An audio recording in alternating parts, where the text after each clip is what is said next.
नमस्कार. मी सचिन संघवी. महाराष्ट्राच्या लाडक्या बहिणींनो, कसे आहात? 1500 रुपये खात्यामध्ये येत आहेत की नाही व्यवस्थित, का आता बंद झालेत?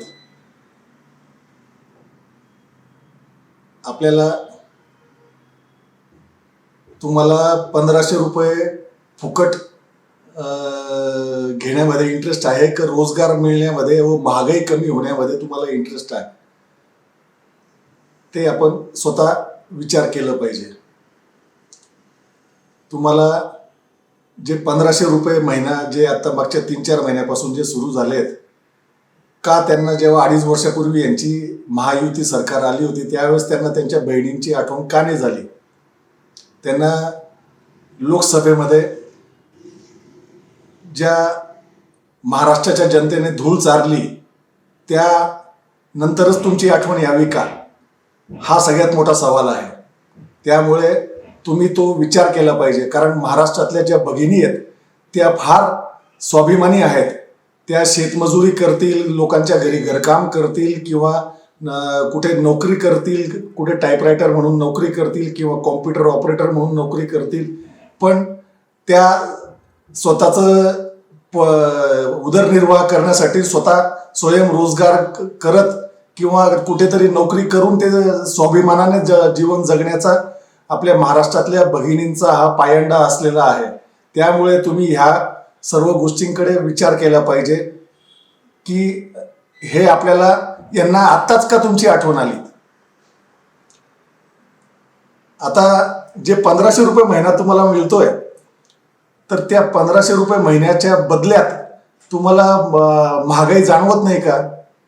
आज तेलाचे भाव, पेट्रोल डिझेलचे भाव, धान्याचे भाव, भाजीपाल्यांचा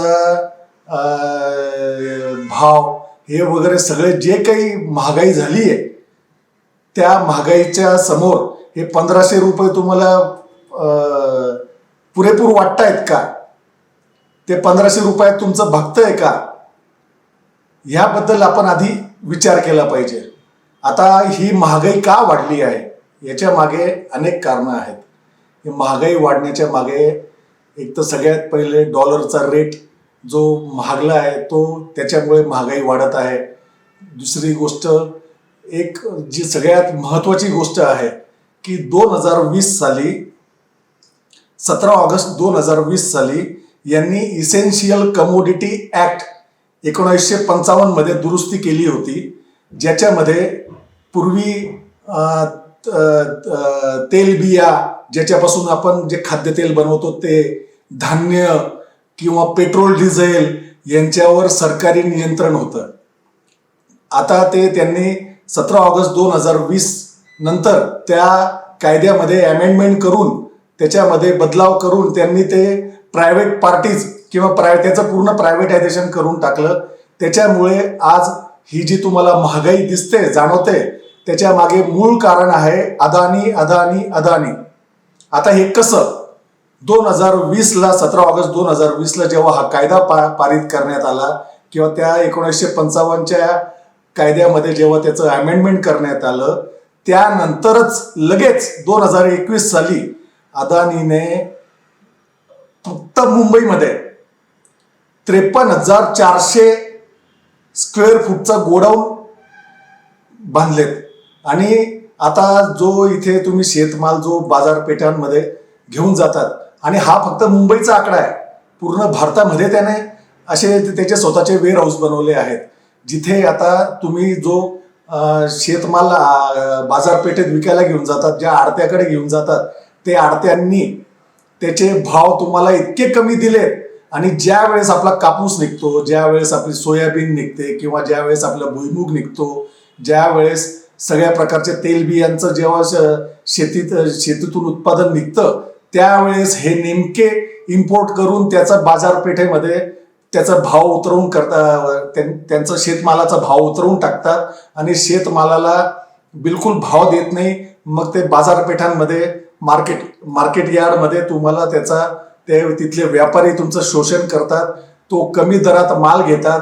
त्या कमी दराचा माल नंतर अदानीच्या गोडाऊनमध्ये जातो, अदानीच्या वेअर हाऊसेसमध्ये जातो, अदानीच्या सगळ्या कोल्ड स्टोरेजमध्ये जातो. त्यामुळे तुम्हाला मग ते पूर्ण त्या मार्केटमध्ये त्याची जो तुमचा शेतमाल असतो त्या एकदा त्यांच्या गोडाऊनमध्ये गेल्यावर मग नंतर ते मार्केटचा भाव वाढवतात आणि मग बाजारांचा भाव वाढतो आणि मग त्यानंतर त्याचा जो नफा आहे अतिरिक्त जो भरपूर मोठ्या प्रमाणात आहे तो नफा हा अदानी खात आहे, शेतकऱ्यांना मिळत नाही. हे तुम्ही आधी हे समजून घ्या. त्या कायद्यामध्ये अमेंडमेंट केल्यानंतर तुम्ही बघा, पूर्वी पिक्चर बघत असाल किंवा कधी तुम्हाला न्यूज बघत असाल तर त्याच्यामध्ये 2014 पूर्वी असं कळायचं आपल्याला की जिथे अन्न पुरवठा किंवा यांचा साठा, अतिरिक्त साठा ज्या गोडाऊनमध्ये सापडत होता तिथे रेड केले जात होते, तो माल सरकार जप्त करत होती आणि ते FCI गोडाऊनमध्ये आणत होते. आज FCIला पूर्ण नेस्तनाबूत करून अदानीला पूर्ण हे करतायत. अदानीने त्याची अदानी लॉजिस्टिक म्हणून कंपनी स्थापन केलेली आहे, ज्याच्यात मार्गाने हे सगळं हा तुमचा जो शेतमालाचा जो काही ज्या वेळेस म्हणजे तुमचा कापूस निघतो वगैरे इतर सगळ्या ज्या गोष्टी निघतात त्यांना भाव मिळत नाही आणि मग एकदा ती खरेदी झाली कमी भावाची की मग ते त्यांच्यानंतर ते त्यांच्या हिशोबाने मग ते एक्सपोर्ट करा किंवा काही करा ते सगळं अदानी करतो आणि ते सगळी मलाईवरची ते पूर्ण खाऊन जातात. तुम्हाला तुमच्या ज्या शेतीमध्ये तुम्ही पेरणी करतात, बाकीची जी सगळी प्रोसेस करून जो तुम्ही माल बनवतात त्याचा पूर्ण भाव भेटत नाही, पण त्याची मलाई अदानीला भेटते. ह्या गोष्टीवर तुम्ही कृपया लक्ष केंद्रित करा आणि या 1500 रुपयेच्या नादात लागू नका. ही महागाई तुम्हाला पुढे फार महाग पडणार आहे. ह्या लाडक्या आता ज्या वेळेस लोकसभेमध्ये यांना फार कमी मतं मिळालीत म्हणजे अक्षरशः महाराष्ट्राच्या जनतेने यांना धूळ चारली, यांना अशा परिस्थितीत आणून ठेवलं की त्यांचं पूर्ण अस्तित्व संपायला आलं. त्यावेळेस यांना भगिनींची आठवण झाली. भगिनींनो, या सगळ्या गोष्टींचा तुम्ही विचार करा. आपल्या नवऱ्यांना पण समजवा, तुम्ही पण फार समजदार आहात. या सर्व गोष्टींचा आपल्या जीवनमानावर सगळ्या गोष्टींवर परिणाम होत आहे. शेतकऱ्यांवर परिणाम होत आहे. आपला देश हा शेतीप्रधान देश आहे. शेतकरी जगला तर बाजारपेठा जगतील.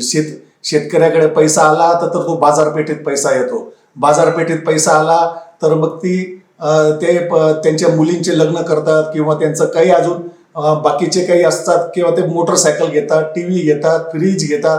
त्याच्यामुळे बाजारपेठांमध्ये रेलचेल येते, पैसा येतो. तो पैसा मग त्याच्यामुळे मग ते फॅक्टऱ्या चालतात. ते फॅक्टऱ्या चालल्या की तिथे रोजगार निर्मिती होते. आता ह्या सगळ्या याचा इफेक्ट तुमच्या रोजगारावर पण फरक पडतोय, कारण रोजगार सगळ्या फॅक्टऱ्या बंद पडल्या, रोजगार निर्मिती होत नाहीये आणि एकीकडे महागाई वाढते. बाजारपेठेमध्ये रोजगार नाही, महागाई एवढी आसमानाला भिडलेली आहे. तर ह्या सर्व गोष्टींकडे तुम्ही लक्ष ठेवा आणि त्याच्यावर पूर्णपणे विचार करा. त्या विचार केल्यावर तुम्हाला कळेल की हे आपल्याला गंडवतायत. आणि भगिनींनो, तुम्ही खरोखर आपण शाहू फुले आंबेडकरांचा वारसा घेऊन आपण महाराष्ट्रात आपल्याला इतका मोठा वारसा मिळाला की आपण देशाला दिशा दाखवतो. तर यांना पुन्हा जो आपल्याला म्हणजे आपल्याला देशाला दिशादर्शक आपल्याला देशाला दिशा द्यायची आहे, त्या हिशोबाने विचार करा. माझी तुम्हाला कळकळीची विनंती आहे, ह्या 1500 रुपये लाडक्या बहीण योजनेच्या नादात लागू नका. त्याच्यामुळे महागाई पूर्ण वाढते. आज मुंबईमध्ये अदानीला सगळं म्हणजे बघा, एअरपोर्ट अदानीला, सगळं काही रस्ते अदानीला. आता तर जी आपल्या गरिबांची जी वस्ती आहे धारावी, ती धारावी सुद्धा पूर्ण त्याला असे फुकट भावात देत आहेत त्याला. तर ती म्हणजे महाराष्ट्र शाहू फुले आंबेडकरांचा महाराष्ट्र आपल्याला करायचा आहे का अदानी राष्ट्र करायचं आहे, याच्यावर तुम्ही आपल्याला म्हणजे विचार करणं फार गरजेचं आहे. आपल्याला छत्रपती शिवाजी महाराजांनी शिकवलंय की शेतकऱ्यांच्या काडीला पण हात लावला तरी म्हणजे ते त्यांच्या मावळ्यांना सांगायचे की शेतकऱ्यांच्या काडीला सुद्धा हात लावायचा नाही. आणि हे गुजरातचे व्यापारी आपल्या महाराष्ट्राला लुटत आहेत. कृपया विचार करा याच्यावर आणि आपला निर्णय त्यानंतरच घ्या. लवकरच आता 20 तारखेला मतदान आहे. त्या मतदानाच्या दिवशी कृपा करून या सर्व गोष्टींकडे तुम्ही लक्ष केंद्रित करा आणि त्या हिशोबानेच तुम्ही त्यांना मतदान करा. आपला शेतकरी भुका मरत आहे का? आपला शेतकरी हा भुका मरावा अशी तुमची इच्छा आहे का? जर अशी इच्छा असेल तर तुम्ही बिनधास्त आपलं महायुती सरकारला मतदान करा.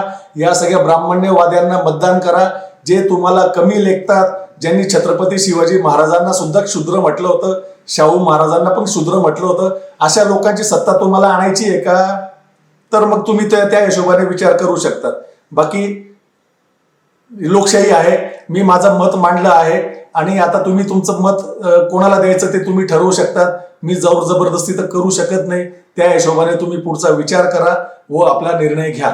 नमस्कार, मी सचिन संघवी.